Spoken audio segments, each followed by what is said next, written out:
I know, you're all casual. Now I feel like overdressed. No. We're good. We're good. Yeah, sure. Sean Edwards, Fox, Kansas City. No, we're on the same page.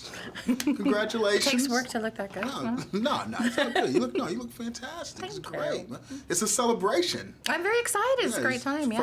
First novel on the big screen, right? Absolutely. So it's actually my first novel that I ever wrote too. Really? Yeah. Man, you know how many people try to get published? I know. It's difficult enough to get difficult. published at all, and then to have your book made into a movie is like amazing. So what was the celebration like when you found out you were getting published, and then what was the celebration like when you found out your movie got optioned and actually turned into a movie? When I found out I was getting published, I mean, I was living in New York. I had no money. I was like living in a closet in a tiny apartment. So I went out with my friends and like we split a bottle of champagne. Nice. And that was pretty awesome. And when I found out that they were making the book into a movie, it was pretty different. I threw a party for my friends in France. We all went to France. We had a big, kind of awesome party together. There you go. That's how you do it. Yes. Now, how many times did you skip onto the set during the filming? I was on the set about 3 or 4 times for about like a week each. So I was on the set for a while.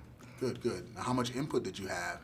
I had a lot of input when I was there. They definitely asked me questions. Like Harold asked me questions about all the props. He would just like come up to me with like 16 different rocks, and he'd be like, "Okay, which rock do you think looks the most like the magical witch light?" And I was like, rock number 8 looks pretty like got a lot of personality. Rock number 8. Wait, that's not my. It's like that's not my job. I was like, I don't know. I created the vision.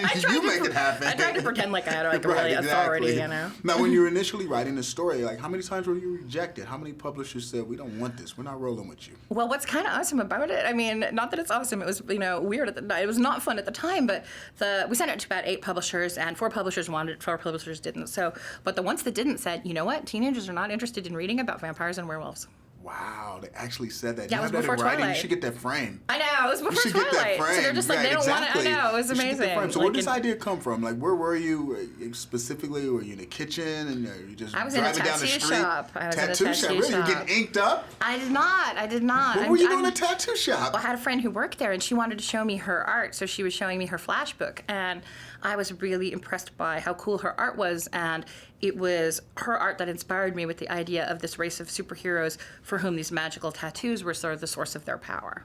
And it all started from there. Yeah, that was the genesis of the idea. So what's the first thing you did? Did you go write some notes on the napkin, yellow tablet, laptop? I ran off. I researched the history of tattoos, but I ran off and I started to sort of like write notes, and I called up a friend and I was like, is this a crazy idea? And she's like, no, what you got to do now is characters. Like, characters are the most important thing. So I came up with Clary and then Jace and like the rest of them from there. How crazy is it that the whole YA genre has just like blown up?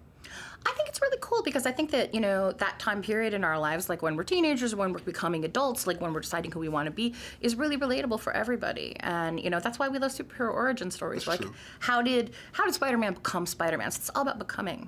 Now, what other YA author do you dig? What are you reading? What do you like? What do you appreciate? Who do I author crush on? I mean, absolutely love John Green's work in the realistic sphere. He is fantastic. And Suzanne Collins, who wrote The Hunger Games, I love her. Well, fantastic. Congratulations. Always fun to see something that you create come to life. Yeah, That's why we do this. Much. That's why we do it. That's why we do it. High five, baby.